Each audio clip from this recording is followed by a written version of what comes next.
How's that, Mr. Chairman? Is that better? Mr. Chairman, thank you. I appreciate the opportunity. I apologize. Senate just got through, and I appreciate you taking me first, as my committee is meeting very soon. We have a lot of House bills to try to move out of Senate insurance. Senate Bill 103 came to me from the Lieutenant Governor's office. The Lieutenant Governor is obviously very passionate about this legislation. But the bill would amend the powers of the State Board of Technical College to provide for the naming of a college as a community college upon the institution's receipt of accreditation. Currently, 25 of the colleges, or the technical colleges, are moving towards accreditation by the Southern Association of Colleges and Schools Commission on Colleges, and 22 have already been accredited, and the project should be done by 2015, and hopefully all of them will be accredited. I will tell you, this bill passed very strongly in the Senate with bipartisan support. The measure is community colleges. To give you a little bit of background, Georgia is only one of 3 states that currently do not have the designation of community colleges. In other words, 47 states allow community colleges to be technical schools to be named community colleges. Quite frankly, the Lieutenant Governor's been to North Carolina, and Irene can address this more in details, but he's been to a number of conferences in a number of states where they do community colleges. I believe Indiana, North Carolina, and quite a few other states where they've had great success with this. The Lieutenant Governor, myself, and members of the Senate feel that from our vote that this really highlights technical schools and the importance of the technical education. You know, with the Pathway Project, you allow universities right now, universities allow technical schools in certain circumstances for them to move credits. You know, in Representative Carter's, we have the Pathway Project between Wiregrass Tech and Valdosta State University, and they do a very good job of recognizing those credits. So this is really a way of highlighting technical schools in today's economy, where 80% of the workforce is going to need some type of post-secondary education. This is a critical aspect of it.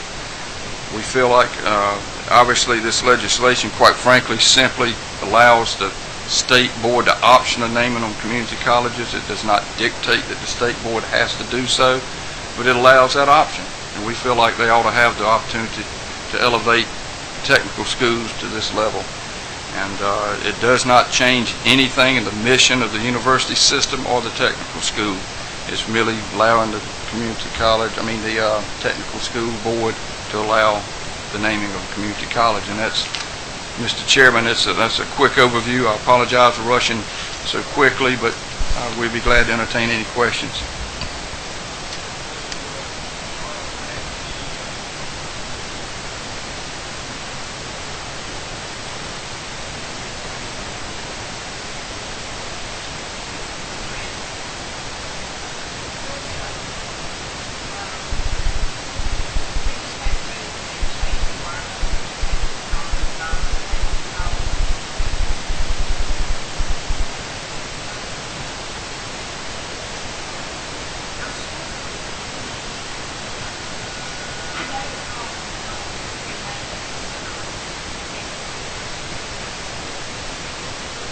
Well, let me, really wasn't that recent. I mean, that was under the Barnes administration when we went to technical colleges. So that's been a decade. Right, so it's not a recent, in my printing background, I can assure you that, well, no. No, there would not be that greater cost involved. I mean, printing has changed and evolved. That's why I was going to make the point. It's changed so rapidly and so greatly. I mean, most of these names are digital now, and so the printing cost and the name change, that would be almost minuscule. There would be almost no cost to this. But if I may I respond to that too? I think the most important part of helping you get past that is the fact that it just authorizes the technical college. It is not a mandate. So we are not on July the 1st going out and putting up new signs and calling them community colleges. Senator Golden was very articulate when he talks about the fact that 80% of our workforce needs some form of post-secondary education for us to be economically viable as a state.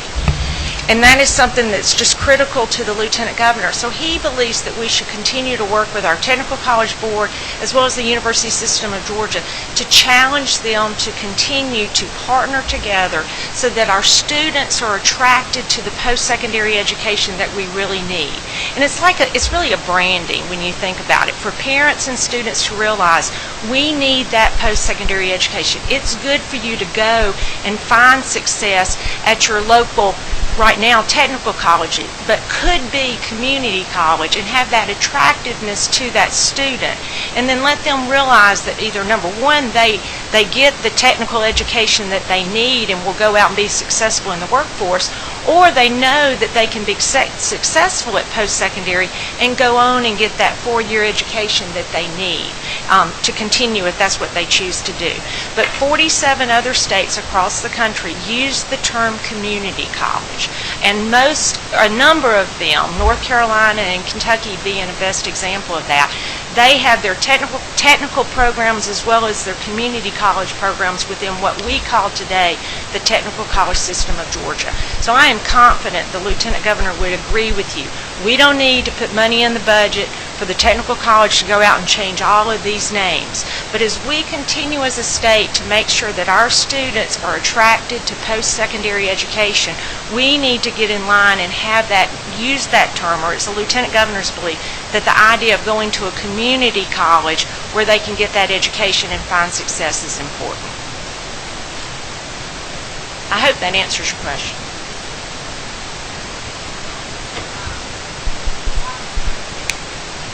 Sure.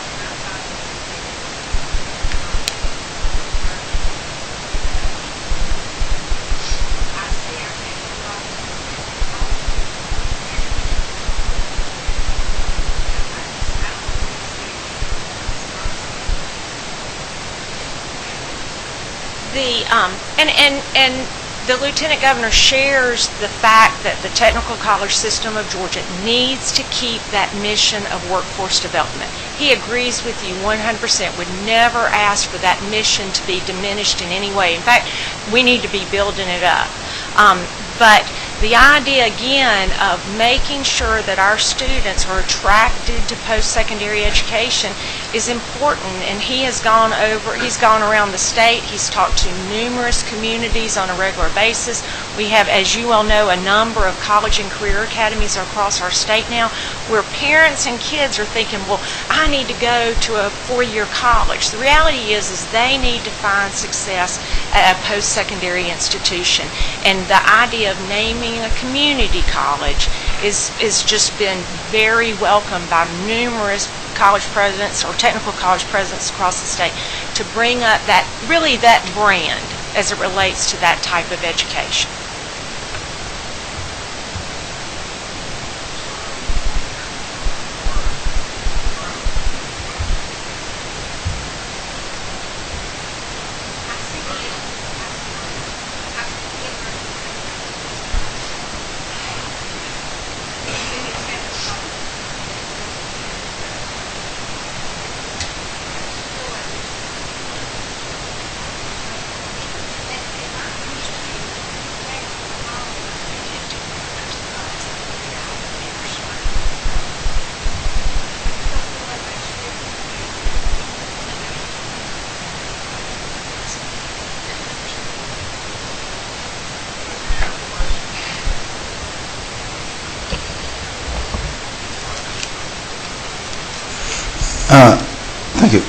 Thank you, Mr. Chairman. Who makes the call on whether it should be a technical college or a community college? Technical. Under this legislation, it's the Technical College System of Georgia Board. So that hadn't changed. I mean, how does that actually work? Would you require? No. Yes. Well, in other words, let's say that our community wanted to change our technical college from Augusta Technical College to Augusta Community College. Right. What's the process?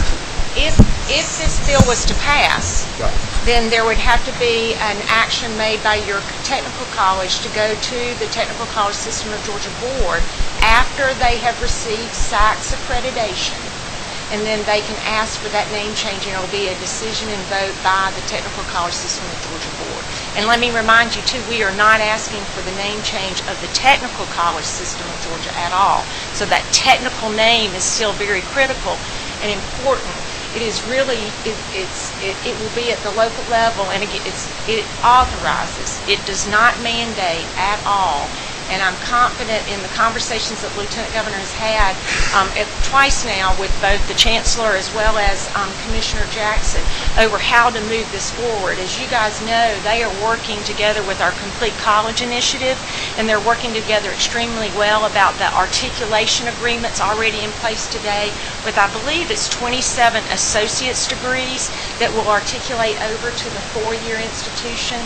And one of the other things that the Lieutenant Governor talks about a lot is the majority of our University System of Georgia schools have gone away from the two-year college, and they now, and I can be corrected if I'm wrong, please do, but they are now all four-year degree programs. There are a number of them that do have that two-year degree programs, but all of our technical colleges are the two-year degree programs. So again, it's about the branding of what is attractive to our students to make sure that they know that they can find success at the post-secondary level. As you guys know, we talk about high school graduation rates all the time. We got to have more high school graduates. But for a student to find success in the workforce and make a living wage, they have to have post-secondary education. And our parents and our students just need to know that they can find success, and we believe, the Lieutenant Governor believes, that the idea of a community college is what will attract our students to go there and know that they can be successful. And if they choose to go to a four-year institution, we hope that they do, and many, obviously, as you well know, do, or they get successful workforce. I hope that answered your question. Thank you, Mr. Chairman.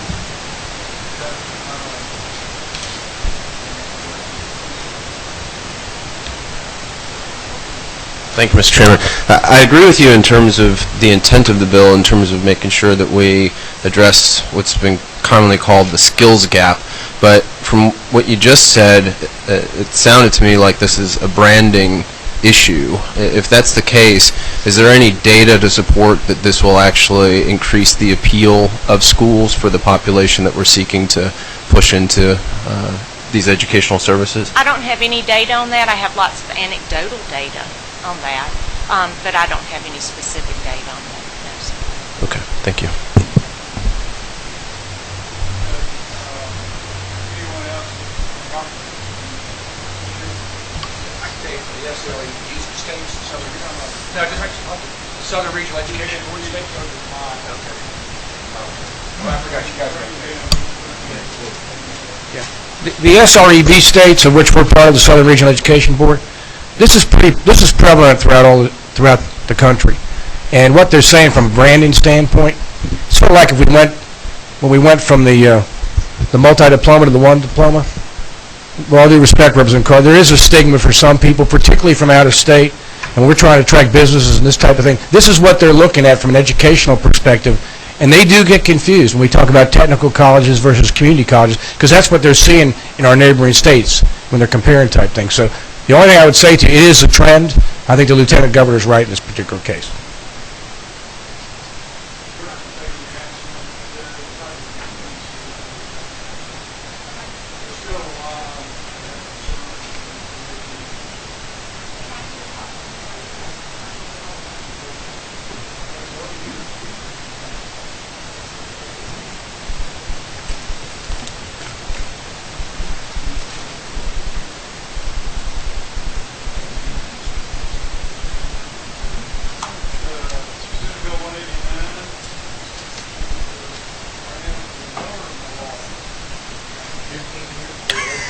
It was for Peter Murphy, so good enough. This will be back to where I was house trained.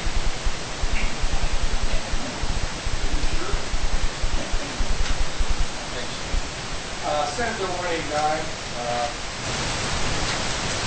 all seats nominated 6563. What we've done here with this particular bill, we've expanded the number of schools partner to our local high schools by using private post-secondary institutions. Those are agencies in American Hancock Down, the artists in Atlanta, Howard College, Drive, Virgin University, South University. A good example of this is where these schools come out there, I get the product. These schools come out partner, give kids a chance to work a program, get opinions from the resident high school, left the university right away. This is a different category. If you look at the video, you see where we've added 5, 15, 17, expanded different colleges.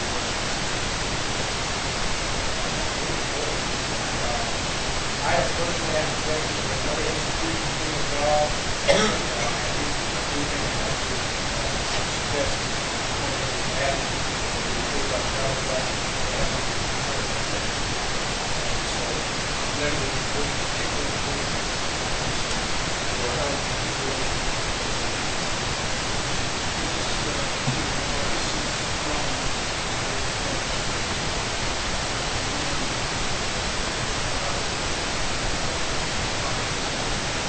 yeah, exactly. You've got the Art Institute plan, a local, Drive, Home.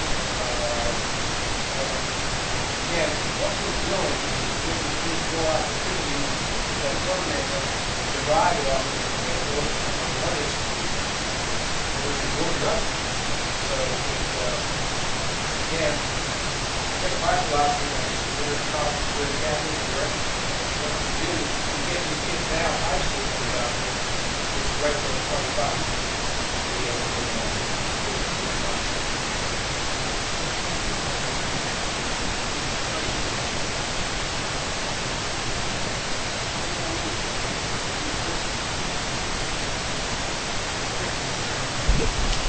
Thank you, Mr. Chairman.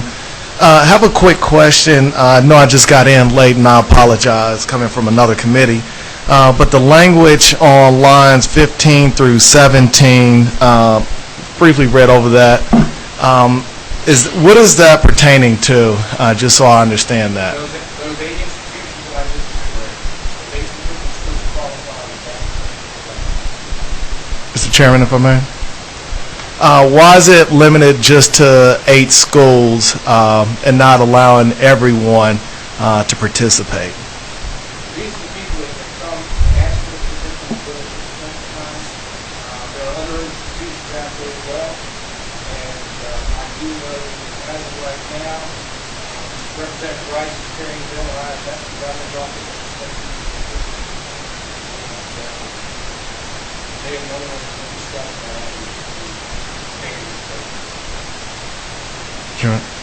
Do you mind if we allow it and open it up so the schools, they have a wide variety of people that could set up these academies or attempt to present their school to them, and so it's open. I just don't want to have it limited to those 8 people. What are your thoughts or suggestions I don't have about a that? problem, but I would suggest you, when you go to expand the bill, I would suggest that you run it by various people and see if they have any objections to it before you go ahead and do that.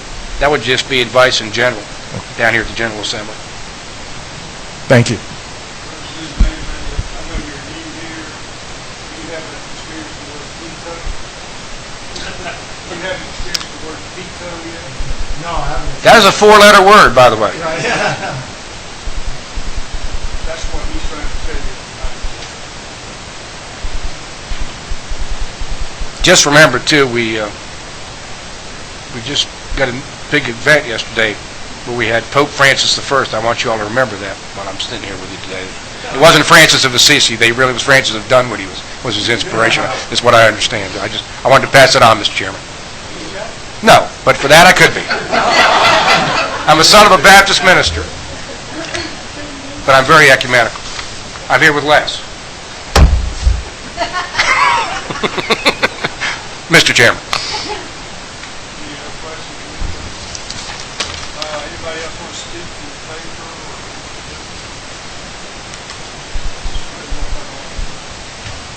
Here. You see the one in line. Here, Les.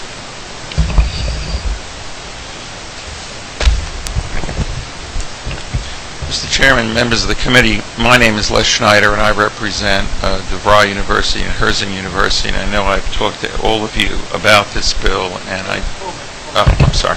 And I just want to emphasize that this model of allowing students in the 11th and 12th grade to take their high school courses and college work has really been a win-win, not just for the students, but for the entire academic system. I think I shared with each of you in the materials that I gave with you that DeVry in Chicago and in Columbus, Ohio, and Houston have done this with over 800 students.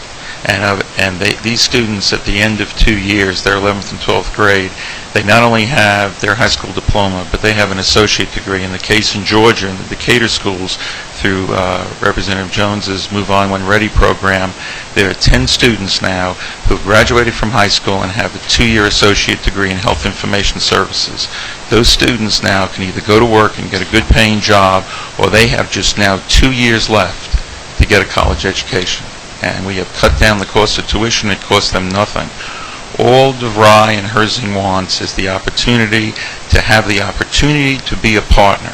And as Senator Millar indicated, it is the public high school that makes the decision who they want to partner with. And that all we're asking for is, as the proprietary schools that are outlined in this bill, these are the same schools that have a seat at the table with Move On When Ready, and we're just asking for them to have the opportunity, because DeVry does this around the country. When you have a 95% graduation rate in Chicago and Ohio, when normally people going to those schools have a 72% or a 56% graduation rate, we have made a significant difference. And I think alternatives have to be on the table when only 65% of Georgians are graduating from high school.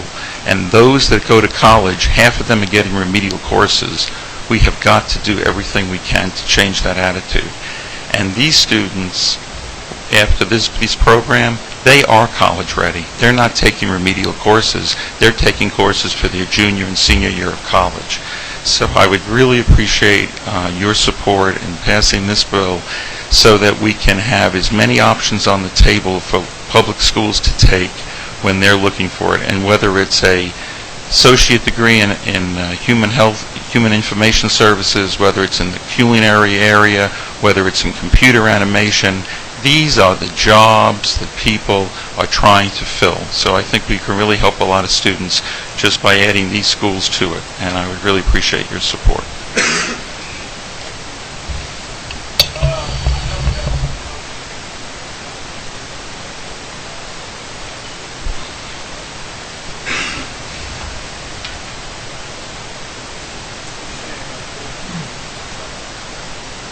No, this is good.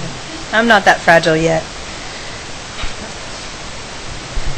Thank you, Mr. Chairman and members of the committee. My name is Ashley Groom, and I'm with McGuire Woods Consulting. We represent the University of Phoenix, an accredited proprietary school here in Georgia that's been here for 12 years and has campuses here in Atlanta, also in Columbus, Savannah, Augusta, and Macon. We definitely support the concept of this bill. Our only concern is, as Representative Mabra pointed out, as written, the bill arbitrarily picks winners and losers here in Georgia.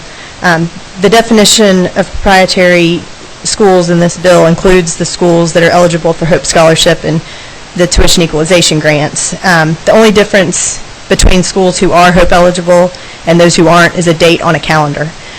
This bill deals with high school career academies and has nothing to do with Hope Scholarship or tuition equalization grants. So this definition only serves to perpetuate this unequal playing field that already exists in Georgia. If passed as drafted, this would prevent any accredited proprietary school from receiving the same rights and benefits being extended to their competitors. We have circulated some language that would fix this problem. We hope that it's considered today. We've met with the governor's office on multiple occasions. They have expressed no concerns to us regarding our language. We have heard concerns about the bill. So I would urge you to please consider language that equals this playing field and allows these schools to all be treated equally. Thank you.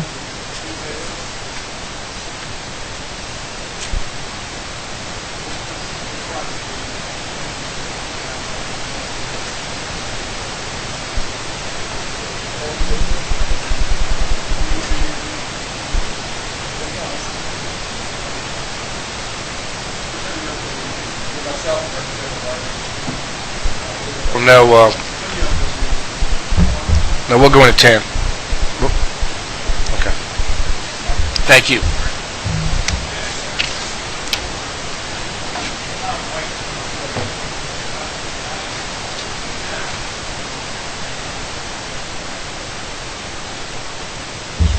Where they are.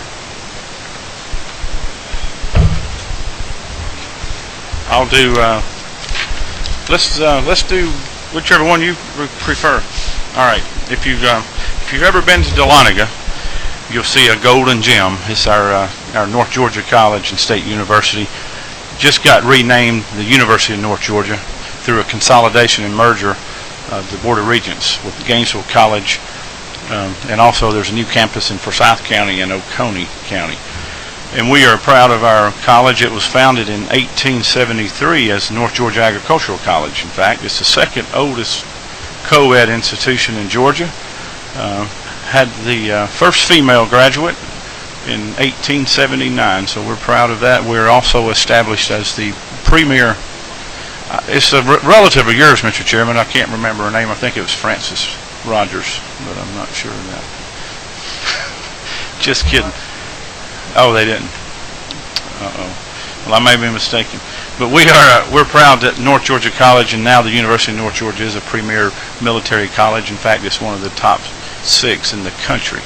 And we have that here in Georgia, and we're proud of that. We have a military scholarship program that we all fund about $1,900,000 a year for, that takes care of about 42 students each year.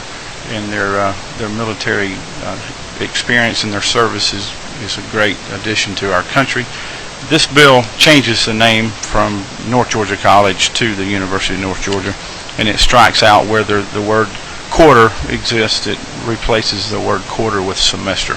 That's all the changes are, and I would request your favorable consideration.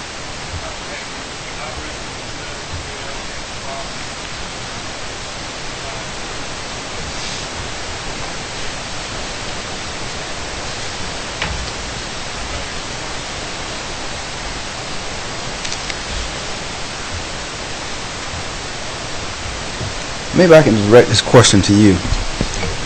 Yes, sir. I understand. But sometime during the earlier part or latter part of 2012, there was an institution or a couple of institutions in eastern Georgia that were going through a consolidation, and some of the citizens were concerned about the proposed new name. They were they pursued their delegation on a limited degree to submit some legislation to establish a name, and we were informed that that was a responsibility of the Board of Regents, that we had our ability to do that with Neil. Am I completely off base in terms of I think this is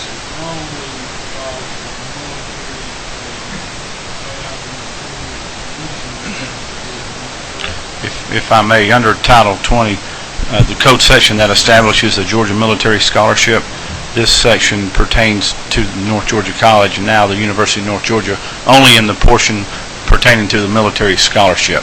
It doesn't have anything to do with the name of the university as it's been named by the regents. This simply keeps it basically in exact terminology with the federal government, the Department of Defense, and the U.S. Army. And now with the name change by the regents, it keeps everything in line and in sync. So it has nothing to do with the official action taken by the Board of Regents. And Mr. Daniels sitting behind me, he could agree or disagree with that, but I believe that's correct. She would like to present the next bill, if you'll allow her.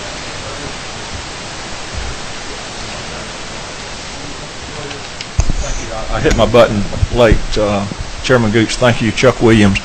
I've got a question, and this is a serious question. On page 20, line 21 and 22, Mr. Chairman of the bill, I know in a subcommittee that I'm involved with on this higher education committee, we had some pretty lively discussion a few weeks ago regarding some issues between the University of North Georgia and the military institution that's in Milledgeville, so maybe my senses are a little bit heightened as a result of that. But as I read this, if this bill passes as presented, the General Assembly would officially be designating the University of North Georgia as the premier senior military college of Georgia. I guess I've got sort of a two-parter.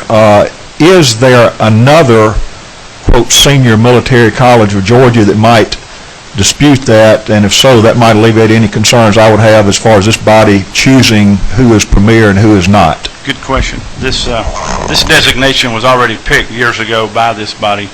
This simply changes it from the North Georgia College name to the University of North Georgia, and it's in that line above it. But it has been designated the premier senior military college of Georgia, not only by the Georgia General Assembly, but also by the Defense Department and the Military Department. So I don't think you'll see anybody dispute the fact. And it's been, you know, there's a list of 5 other universities around the country: Norwich University, Texas A&M, the Citadel, VMI, and Virginia Polytech. Those are the other 5 senior military colleges that have been identified, and they're very well designated in code sections, even in U.S. code. Thank you very much. All right.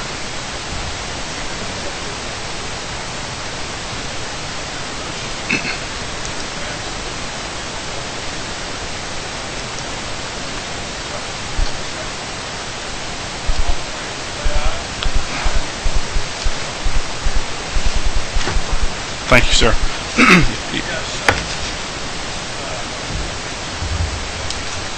I haven't seen it, but my aide is Meredith Harden, and she would enjoy the experience of being able to present the bill.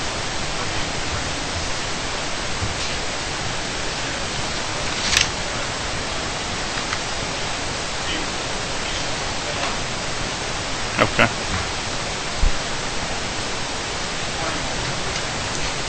Mr. Chairman, members of the committee, thank you for your time today. The substitute to the amendment seeks to authorize, excuse me, the Georgia Student Finance Commission, the Georgia Student Finance Authority, and the Georgia Higher Education Assistance Corporation to do 2 things. One is to give it the ability to solicit donations from private sources, and the other is to give each of those entities the ability to form a 501c3 corporation under federal law. You may know or may not know that we administer several programs for the state, including the Governor's REACH program as well as the Student Access Loan program. Both of those programs can be funded by private donations. We presently do not have the ability to seek donations, rather only accept them. And the interpretation from the Attorney General's office is that we cannot do so without that authorization. Corporate donors tend to want to donate money to organizations that have a 501c3 designation, hence the reason we're seeking that as well.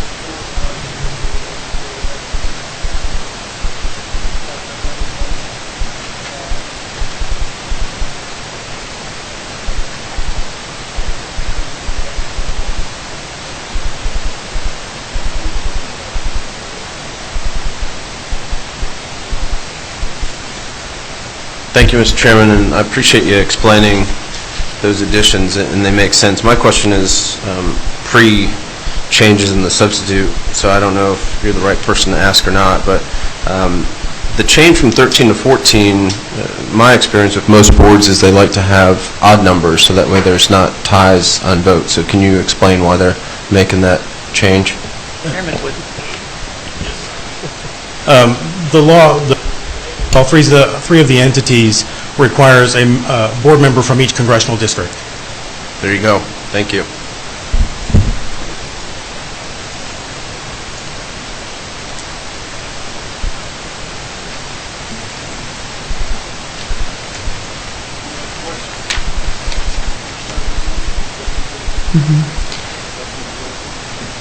I haven't completely read the new substitute, but is there a way to have somebody else come in so that you've got a chairman maybe that's not from necessarily a particular congressional district, so you've got 13? Because you can run into some difficult problems with that on issues. Interim president, Mr. Chairman. I've been appointed interim president with hopefully the anticipation of.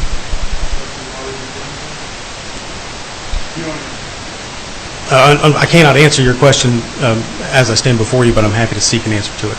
Okay. My life has been spent in the nonprofit sector, and so I've worked with a lot of boards, and I teach development policies and setting up bylaws and all that stuff in 501c3s for that. So I'm sensitive to that, like Representative Holcomb is. Thank you. I'd just make an observation that under most boards and authorities and commissions, we follow Robert's Rules of Order, and anytime there's an even vote, there's a strict guideline on how the chairman would vote for or against, or vote to break a tie or to change the outcome. So I don't know that you can or should start picking and choosing odd numbers versus even numbers on these boards. I think we should just let the Robert's Rules of Order follow whatever the rules of the meetings are, and if it breaks, if it ends up in a tie, then maybe it shouldn't pass anyway, you know. But I bet that probably doesn't happen a lot in this situation.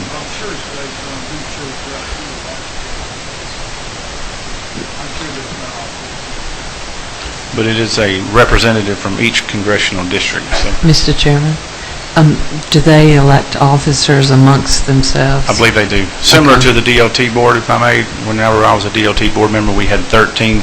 Today, we now have 14. And then the board would elect the chairman each year, and so we would have the same situation. Obviously, that would take care of it. That's so. right. Okay. I'll let my assistant. I think it's pretty much been covered. We just pretty much wanted to explain that because of the census with the Fort. My name is Meredith Harden, and I'm a Senate aide to Senator Gooch. Well, there's a 6 feet requirement to work for him. That's the only reason why I qualified. Pretty much what I wanted to say is because there was 13 congressional districts, and because of the census we have a 14th congressional district, we just needed an additional member to represent all of the state of Georgia equally. And that was what I hadn't seen the substitute yet, but that was pretty much what I wanted to explain. I do now.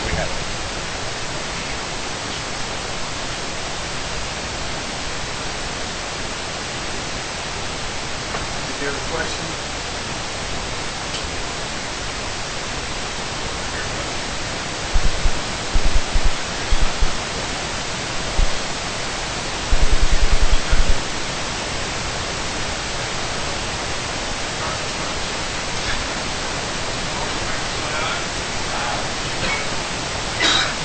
Thank y'all. Thank you.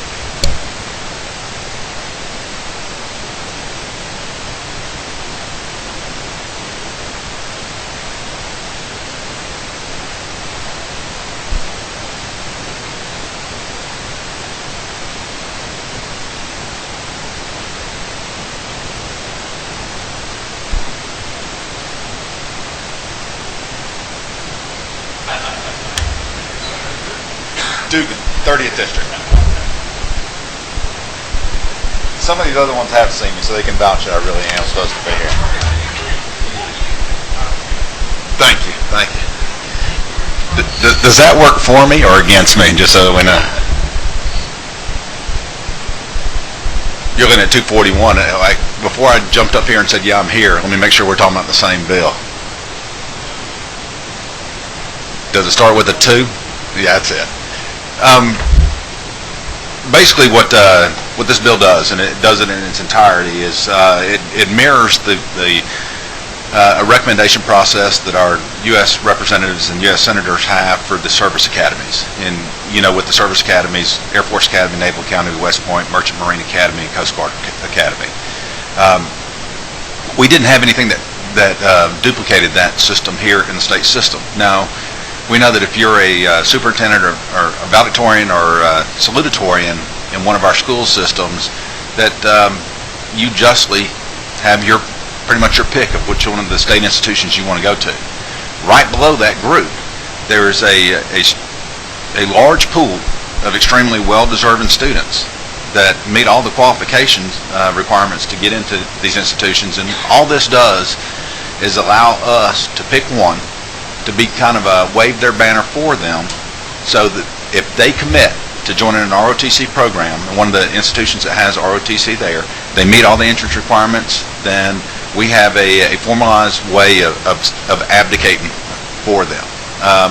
Now, what we had talked about doing in our district, and it's not a requirement, but one of the things we talked about doing it because the governor gets a person, the lieutenant governor gets a person, each senator gets a person, each representative gets a person. What we didn't want to do was mess up the system in our district by having the senator and one of the representatives from my area pick the same person, because there's obviously other ones qualified out there. So what we talked about doing was having ROTC Day, for lack of a better term, where we come together as a group, schedule permitting, and have the interviewees come in and interview for the slots.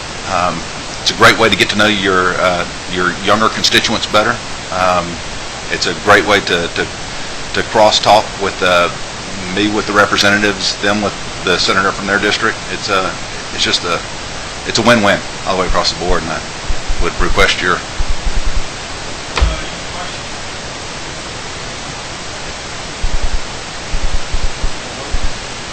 Thank you, Mr. Chairman. I appreciate what you're trying to do, and I'm a former Army officer, so I have some understanding of the process that you're describing, but it's not clear to me what tangibly they get by us doing this. So can you tell me what that is? And I'm also a former Army officer. I retired about 4 years ago, so I appreciate your service. Thank you, likewise. Honestly, it has no teeth. And I could work around the skirt the subject on this thing. It has no teeth. All it does is provides us an organized manner as a body, as the Assembly plus the Governor and Lieutenant Governor, to raise our hands and say, please strongly consider this person, because he has not only met all the requirements through his scholastic achievement to gain entrance into your institution, but he's also said that I will sacrifice, I will upon graduation, I will serve in the military in the capacity that we choose. So it's service and service. Okay. Now, I hope some years down the road that it becomes more formalized.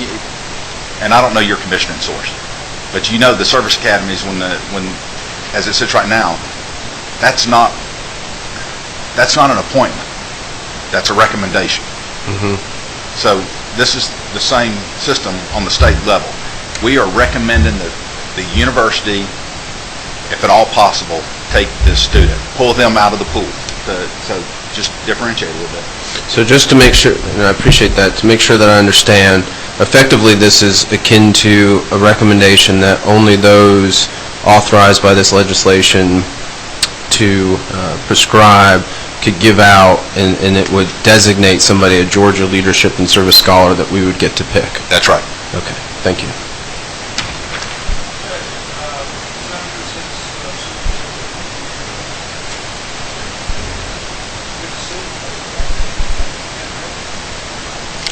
I promise I haven't been maintaining a low profile. I've been out there, so. No, that was my opponent. Yeah, he's not doing well. No, they're I know them, friends, but obviously retired military, now do construction, build schools. Lieutenant Colonel.